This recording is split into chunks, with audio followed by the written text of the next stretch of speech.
Hi friends, இந்த வீடியோவில் ஒரு சுடிதார் பேண்ட் எப்படி தைக்கிறது அப்படிங்கிறத பார்க்க போகிறோம். அந்த பீஸ் வந்து நமக்கு 2 டபுள் பீஸாக இருக்கும். அதை ஃபஸ்ட்டு ஒரு ஜாயின் போடணும். இந்த சுடிதாருக்கு பேண்ட்டு, அதாவது சல்வார்னால் பாட்டம்னு சொல்லுவோம் இல்லையா, அந்த பீஸ் இது. மேலே அந்த பெல்ட்டு சைடு, இடுப்பு சைடு வந்து அந்த ஒரு பெல்ட் மாதிரி அது தைப்போம். இது பாருங்கள், இப்போ 2 பீஸாக இருக்கும். அந்த 2 பீஸுக்கு ஒரு ஜாயின் போடுறோம். ஒரு ஜாயின் போட்டுட்டு 2 ஸ்டிச் போட்டுக்கணும். எப்பயுமே 2 போட்டிங்கன்னா தான் அது வந்து நமக்கு வந்து ஸ்ட்ராங்காக இருக்கும். 2 ஸ்டிச் போட்டுட்டு அந்த பிசுறுன்னு சொல்லுவோம்ல, அந்த எட்ஜி சைடு, அது வந்து 2ஆக மடித்து, நம்ம நெக்குக்கெலாம் தைக்கும்போது பைப்பிங்க்கெலாம் மடித்து விடுவோம்ல, அது மாதிரி 2ஆக மடித்து வச்சுட்டு அது 2 சைட்லேயுமே ஒரு ஸ்டிச் போட்டுக்கணும். இது எதுக்காக அப்படின்னா, நம்ம நாடா வந்து கோர்ப்போம் இல்லையா, நம்ம ஸ்டிச் பண்ணிவிட்டு லாஸ்ட்டில் நாடா கோர்த்தோம் செஞ்சோம், இல்லை நாடா உருவிடுச்சின்னா, நம்ம நாடா கோர்க்கும்போது இந்த ஸ்டிச் வந்து நமக்கு ஒரே சைடில் இருந்துச்சுன்னா நமக்கு வந்து அது வந்து நாடா கோர்க்கிறதுக்கு கொஞ்சம் சிரமமாக இருக்கும். இப்படி ஸ்டிச் போட்டு வச்சிட்டோன்னா நமக்கு நாடா அடுத்து கோர்க்கும்போது ரொம்ப ஈஸியாக இருக்கும். இப்போ அந்த சைடு முடிச்சாச்சு. இன்னொரு சைடு வந்து நம்ம ஓப்பன் வைக்கிறோம். ஓப்பன் வந்து நாடா கோர்க்கிறதுக்காண்டி ஓப்பன் வைக்கிறோம். ஆனால் நான் இப்போ உங்களுக்கு வந்து நாடா ஸ்டிச் பண்ணும்போதே நம்ம எப்படி கோர்க்கிறது அப்படிங்கிறத இதில் நம்ம பார்ப்போம். ஃபஸ்ட்டு வந்து ஓப்பன் தைச்சிக்கிறோம். ஒரு 1 இன்ச் கேப் மட்டும் அந்த இடத்துல விட்டுறணும். ஃபஸ்ட்டு மேலே ஒரு ஸ்டிச் போட்டு கேப் விட்டு தைச்சிக்கணும். இதுக்குமே நம்ம 2 ஸ்டிச் போடணும். இப்போ 2ஐயும் பிரித்து வச்சுட்டு அந்த எட்ஜி சைடை நல்லா மடித்து ஒன்று போல் உள்ளே மடித்து விட்டுக்கணும். 1 இன்ச்சுக்கு அந்த நம்ம நாடா கொறுக்கிறதுக்கு பட்டி தைச்சா போதும். இப்போ பாருங்கள், நாடா உள்ளே கூடி விட்டுட்டு நம்ம அந்த ஸ்டிச்சை வந்து போடுறோம். உள்ளே வச்சே போட்டுறோம். அப்படிங்கும்போது நமக்கு எக்ஸ்ட்ரா அது வந்து அப்புறமா நம்ம நாடா கோர்க்கணும் அப்படிங்கிறது இருக்காது. சிரமம் இருக்காமல் இருக்கும், ஈஸியாகவும் இருக்கும். நமக்கு உடனே ஃபினிஷ் ஆயிரும். அது பாருங்கள், அது விட்டுட்டு இந்த சைட்லேருந்து 1 இன்ச்சில் தைக்கிறோம். அப்படி நம்ம தையல் போடும்போது எப்பயுமே நாடாவில் தையல் வந்து சிக்கிடக்கூடாது. சிக்கிடுச்சுன்னா நம்ம உருவும் போது நாடாவில் மாட்டிக்கிச்சுன்னா நமக்கு அந்த நாட் போடும்போது அது சிரமமாக இருக்கும். இப்போ பாருங்கள், உள்ளே கரெக்டாக அதை மடித்து வச்சுட்டே நம்ம வந்து ஸ்டிச்சை போடணும். ஸ்டிச் போட்டு அந்த ஃபுல் ரவுண்டுக்கும் நம்ம வந்து ஸ்டிச் போட்டு முடிக்கணும். பாருங்கள், எவ்வளோ நாடா வந்து உள்ளே வச்சு அந்த 1 இன்ச்சுக்கு அதை மடிக்கிறோம். பாருங்கள், இது சென்ட்ரு பிளேஸ் வரும்போது நமக்கு நாடா வைக்கும்போது அது ஈஸியாக இருக்க பாருங்கள். அதுக்காக தான் நான் இதை வந்து நான் வந்து உங்களுக்கு மடித்து தைச்சி காமிச்சேன். இப்போ எண்டு வந்துட்டோம். எண்டு வரும்போது இந்த சைடு நாடா வந்து நமக்கு வெளியில் இருக்கும். அதையும் நம்ம கட் பண்ணிவிட்டு உள்ளக்கூடியே இதை நான் ஃபுல் நாடா இன்னும் கட் பண்ணலை. ஃபுல் பால் அந்த நாடா ரோலாக இருக்கும்ல நமக்கு, அப்படியே இருக்குது. இப்போ கட் பண்ணிவிட்டு அந்த நாடாவை உள்ளே கூடி நம்ம எடுத்து விட்டோன்னா தான் நமக்கு சேமாக 2 பக்கமும் ஒரே மாதிரி வரும். அந்த எடுத்து விடுறேன் பாருங்கள். நம்ம ஓப்பன்காண்டி ஒரு ஹோல் விட்டுருந்தோம் இல்லையா, அந்த ஹோல் வழியாக வந்துடும். இது பாருங்கள், அவ்வளோதான். நம்ம ஓவர் ஸ்டிச் போட்டு அதை முடிச்சிடணும். இது சுடிதார் பேண்ட்டோட மேலே அந்த பெல்ட்டு சைடு வந்து நமக்கு ரெடி ஆகிடுச்சு. பெல்ட்டு பீஸ் இது. நெக்ஸ்ட்டு வந்து நம்ம காலுக்கு எப்படி கேன்வாஸ் வைக்கிறது அப்படிங்கிறத இப்போ பார்க்க போகிறோம். பாருங்கள், இந்த பாருங்கள், நாடா முடித்து நம்ம உருவும் போதும் நமக்கு அது வந்து இடையில சிக்காதனால அது கரெக்டாக இருக்குது. நமக்கு இதான் நாட் போடுற இடம். நாடாவை நாட் போட்டு வச்சுக்கணும். ஏன்னா நம்ம ஸ்டிச் பண்ணும்போதே நமக்கு உருவுறதுக்கும் சான்ஸ் இருக்குது. அதே மாதிரி நாடாவோட எண்டில் எப்பயுமே ஒரு குட்டியை ஒரு முடிச்சு போட்டு வச்சுக்கணும். அப்போ தான் அது வந்து உருவிட்டு வராமல் இருக்கும். இப்போ இந்த பீஸ் முடிஞ்சிச்சு. இப்போ காலுக்கு வந்து நம்ம கேன்வாஸ் இருக்கு இல்லையா, கேன்வாஸ் வச்சு இப்போ வந்து ஸ்டிச் போட போகிறோம். சுடிதார் காலுக்கு எப்பயுமே ஒரு கேன்வாஸ் வைக்கணும். அப்போ தான் அது கொஞ்சம் வெயிட்டாக இருந்தால் மட்டும்தான் நமக்கு வந்து இது கொஞ்சம் மேலே ஏறி ரொம்ப சுருளாமல் இருக்கும். இப்போ கேன்வாஸ் வச்சு எப்படி கால் பகுதியை தைக்கிறதுங்கிறத பார்க்கலாம். பாருங்கள், இப்போ கேன்வாஸ் வச்சு ஒரு மடிப்பு வச்சு தைக்கிறோம். இது ஒரு ஸ்டிச் போட்டுருவோம். கேன்வாஸை கரெக்டாக வச்சுட்டு கட் பண்ணி விட்டுறணும். ஒரு ஸ்டிச் போட்டு கீழே எண்டில் ஒரு ஸ்டிச் போடணும். இதில் நிறைய டிசைன்லாம் கூட போடலாம். இப்போ நான் உங்களுக்கு இந்த வீடியோவில் வந்து நான் உங்களுக்கு ஒரு ஸ்ட்ரைட்டான ஸ்டிச் மட்டும்தான் நான் போட்டு காட்டுறேன். இதிலே வி மாதிரி தைக்கலாம், வளைவாக தைக்கலாம். இதில் நிறைய டிசைன் தைப்பாங்க. இது வந்து டிசைன் உள்ள சுடிதாருங்கிறதுனால நம்ம ஒரு ஸ்ட்ரைட்டாக தையல் போட்டாலே போதுமானது. 2 ஸ்டிச் போடுவோம்.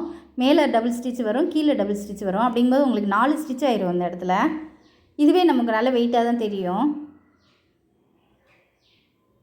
பாருங்கள், ஸ்டிச் போட்டாச்சு. நெக்ஸ்ட் அதே மாதிரி ஸ்டிச் போடுறோம். சுடிதார் பேண்ட்டோட ஒரு கால் சைடை வந்து இப்போ நம்ம தைச்சாச்சு. இதை அப்படியே 2ஆக ஃபோல்டு பண்ணி அப்படியே ஸ்டிச் போடுறோம். 1 இன்ச்சுக்கு பிடிக்கணும். எப்போயுமே சுடிதார் பேண்ட்டு தைக்கும்போது 1 அல்லது 1.5 இன்ச் வரை நம்ம பிடிச்சிக்கலாம். ஏன்னா அந்தளவு நம்ம விட்டு தான் நம்ம கட் பண்ணியிருப்போம். இப்போ இன்னொரு காலுக்கு கேன்வாஸ் வச்சு தையல் போடுறேன் பாருங்கள். கேன்வாஸ் விலகாமல் இருக்கிறதுக்காக ஒரு ஸ்டிச் போட்டுக்கணும். அதுக்கப்புறம் 2வது அதை மடிக்கணும். அப்படின்னா தான் நமக்கு வந்து ஃபினிஷிங் வந்து கரெக்டாக கிடைக்கும். பாருங்கள், கேன்வாஸை வச்சு மடித்து ஒரு தையல் போட்டுக்குவேன்.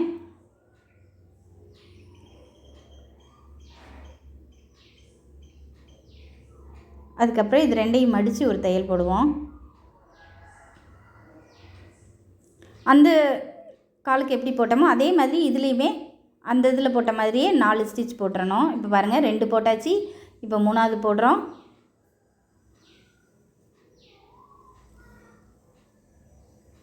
நாலாவது ஸ்டிச்சும் போட்டாச்சு. இப்போ உங்களுக்கு வெளிப்பக்கமாக நம்ம பார்க்கும்போது நமக்கு 4 ஸ்டிச் தெரியும். அதில் அது நல்லா இருக்கும் பார்க்குறதுக்கு. இப்போ காலை வந்து ஜாயின் பண்ணிடுறோம். ஜாயின் பண்ணி 2 ஸ்டிச் எப்போயுமே போட்டுறணும். 2 தையல் போட்டோன்னா தான் நமக்கு வந்து அந்த பேண்ட் வந்து கொஞ்சம் ஸ்ட்ராங்காக இருக்கும். 3 கூட போட்டுக்கலாம். 3 ஸ்டிச்னால் கொஞ்சம் தள்ளி ஒரு அந்த எண்டில் ஒரு ஸ்டிச் அப்படி வரும். நான் உங்களுக்கு போட்டு காட்டுவேன் பாருங்கள். அதில் இப்போ பாருங்கள், 1 இன்ச் விடுறேன் அளவு. அது நல்லா கேர்வாக வரும். அந்த இடத்துல வரும்போது நல்லா இழுத்து கொடுத்து தைக்கணும். அப்படி இல்லைன்னா உங்களுக்கு தையல் வந்து உடஞ்சிரும். நம்ம கால் வந்து கொஞ்சம் விரிக்கும்போது செய்யும்போது அந்த தையல் ஸ்டிச் வந்து விடுறது அதனால தான். அதனால் பேக்கில் ஒரு கை வச்சு எப்பயுமே இழுத்து வச்சு நம்ம தைக்கணும். பாருங்கள், 2 ஸ்டிச் போட்டாச்சு.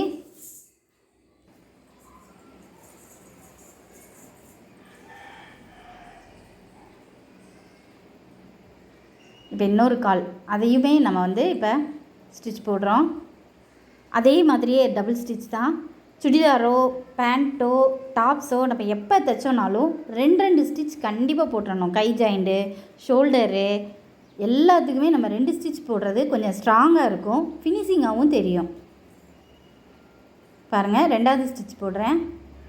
கால் பகுதி காலோட லூஸ் எவ்வளோ வேணுங்கிறத நம்ம அளவு கரெக்டாக பார்த்துக்கிட்டு தான் அதில் நம்ம வந்து போடணும். டைட்டாக பிடிச்சிடாதீங்க. டைட்டாக பிடிச்சிட்டிங்கன்னா உங்களுக்கு வந்து கால்லே உள்ளே போகாது. அந்த மாதிரி பிரச்சனையும் வரும். அதனால் உங்கள் பேண்ட்டோட அளவை அளந்து மார்க் பண்ணிவிட்டு அதுக்கப்புறம் இதை வந்து நீங்கள் பிடிச்சா போதும். இங்கே பாருங்கள், எண்டில் ஒரு ஸ்டிச் போடுறேன் பாருங்கள். இப்படி போட்டுட்டோன்னா அந்த பிசுறுலேருந்து நூல் வந்து நமக்கு வராது. அதுக்காக ஓவர்லாக்கும் போடலாம். லாஸ்ட்டை வந்து ஓவர்லாக்கும் போட்டுருவோம் நம்ம இதில். அப்போ தான் ஸ்டிச்சு வந்து நமக்கு ஸ்ட்ராங்காக இருக்கும். இப்போ 2 கால் சைடையும் ஜாயின் பண்ணுறோம். சென்ட்ரு இப்போ ஜாயின் பண்ணும்போது அந்த தையல் போட்டிருப்போம் இல்லையா கால் பகுதி, அந்த தையலும் இந்த தையலும் ஒன்று போல் வரணும். ஒன்று மேலே ஒன்று வச்சு கரெக்டாக ஸ்டிச் போடணும். இதுவுமே அந்த 1 இன்ச் பிடிக்கணும். எப்படி போடுறேன் பாருங்கள். அந்த ஸ்டிச்சுக்கு மேலேயே இதுவும் வரும். இதுலேயும் டபுள் ஸ்டிச் போடணும். இதுதான் நமக்கு சென்டரில் வரும். ஃப்ளீட் வைப்போம் இல்லையா, அந்த இடத்துல வரும். பாருங்கள், இப்போ பேண்ட்டோட டபுள் ஸ்டிச் போட்டுட்டேன். சென்டரை ஜாயின் பண்ணியாச்சு. 2 காலும் இப்போ ஜாயிண்ட் ஆகிடுச்சு. நமக்கு நல்லா ஸ்ட்ராங்காகவே போட்டுக்கணும். அதுக்கப்புறம் ஒரு ஓவர்லாக்கும் போட்டுக்கலாம் நம்ம.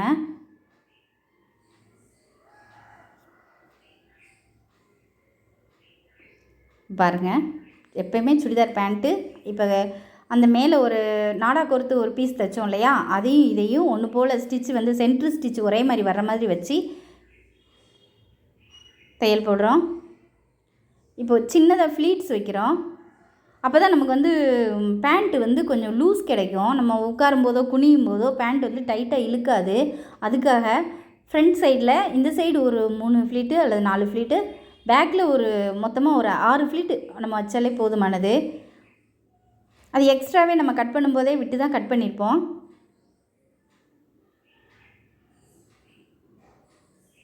பாருங்கள், ஃப்ளீட் இப்படி தான் குட்டி குட்டியாகவும் வைக்கலாம், கேதரிங் சொல்லுவாங்க. கேதரிங் ஃப்ளீட்ஸும் இதில் நம்ம வச்சுக்கலாம், இல்லை 1 இன்ச்சுக்கு நம்ம வைக்கிற ஃப்ளீட்டும் வச்சுக்கலாம். இதில் வந்து நான் 1 இன்ச்சுக்கு தான் வைக்கிறேன், ஏன்னா அளவு பேண்ட்டில் வந்து 1 இன்ச் ஃப்ளீட் தான் இருந்தது, அதனால் நான் அதே ஃப்ளீட் வைக்கிறேன். பாருங்கள் 4 ஃப்ளீட் வச்சுருக்கேன். இதில் வச்சு ஸ்டிச் போடுறோம். அடுத்து அந்த சென்ட்ரு மார்க் பண்ண இடத்துக்கிட்ட வந்துடும், அதையும் இதையும் ஜாயின் பண்ணணும். இதே மாதிரி பேக் சைட்லேயும் அதே ஒரு 4 ஃப்ளீட்ஸ் வைக்கணும். நம்ம வந்துடுச்சு, பேக் சைடு வந்துடுச்சு, பேக் சைட்லேயும் ஃப்ளீட்ஸ் வைக்கிறோம்.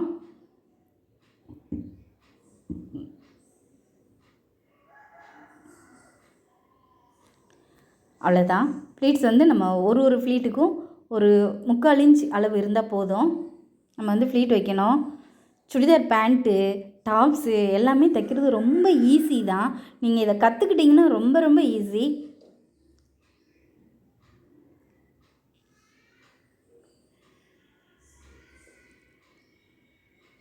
அதே மாதிரி இந்த சைட்லேயும் வைக்கிறோம். இதை ஃபுல்லாக நம்ம ஜாயின் பண்ணி முடிச்சிட்டோம்னாலே இப்போ நமக்கு வந்து ஒரு பேண்ட் வந்து முழுமையாக நமக்கு முடிஞ்சிடுச்சின்னு அர்த்தம். எப்பயுமே நான் உங்களுக்கு சொல்கிறதான், நம்ம போடுற ட்ரெஸ்ஸை நம்மளே தச்சு போடுறதுங்கிறது அது ஒரு தனி அனுபவம் தான். ரொம்ப சந்தோஷமாக இருக்கும். இதை நிறைய லேடிஸ் வந்து அனுபவிச்சிருப்பீங்க. ஏன்னா ஸ்டிச்சு தான் நமக்கு ரொம்ப ஃபினிஷிங் தான் கரெக்டாக இருக்கணும். இல்லைன்னா நிறைய பேருக்கு தையல் சரியில்லைன்னா திருப்தி இல்லாமலே இருப்பாங்க. இது நம்மளே தைக்கும்போது நமக்கு எப்படி பிடிக்கும் பிடிக்காதுங்கிறத நம்ம நல்லா பார்த்து தைச்சிக்கலாம். நமக்குன்னு நம்ம ப்ளவுஸை தைக்கிற அளவுக்குனாச்சும் நம்ம தையலை கற்றுக்கிறது ரொம்ப நல்லது ஒவ்வொரு லேடிஸுமே.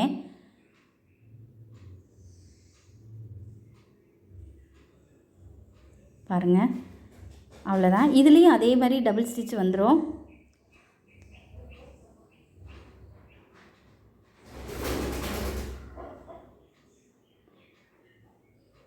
தையலுங்கிறது ஆர்வம் இருந்து நம்ம கற்றுக்கிட்டோன்னா அது ரொம்ப ஈஸியாக நமக்கு வந்து தெரியும். 2 ஸ்டிச் போட்டாச்சு. டபுள் ஸ்டிச் போட்டுட்டோன்னா அது ரவுண்டாக வரும். அந்த பீஸை வந்து நம்ம ஜாயின் பண்ணும்போது நமக்கு வந்து ஒரு ரவுண்டாக கிடைக்கும். அதை நல்லா கரெக்டாக பார்த்து உள்ளே துணிலாம் மாட்டிடாமல் செய்யாமல் பார்த்து அதை வந்து தைக்கணும். பார்த்திங்களா, ரவுண்டாக நம்ம அக்கிளுக்கெலாம் வந்து ப்ளவுஸுக்கு ரவுண்டாக ஜாயின் பண்ணுவோம்ல, அதே மாதிரி இந்த இடத்துல ரவுண்டாக தான் ஸ்டிச் வந்து நமக்கு வரும். முடிச்சாச்சு, 2 ஸ்டிச் போட்டாச்சு.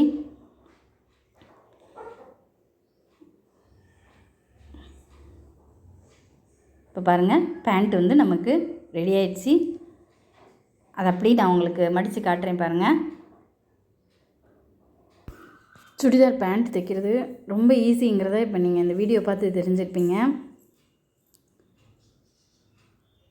இந்த ஃப்ளீட்லாம் எப்படி வச்சுருக்கேங்கிறத நான் காட்டுறேன் பாருங்கள். ஒரு இன்ச்சு கேப்பில் வச்சுருக்கேன்.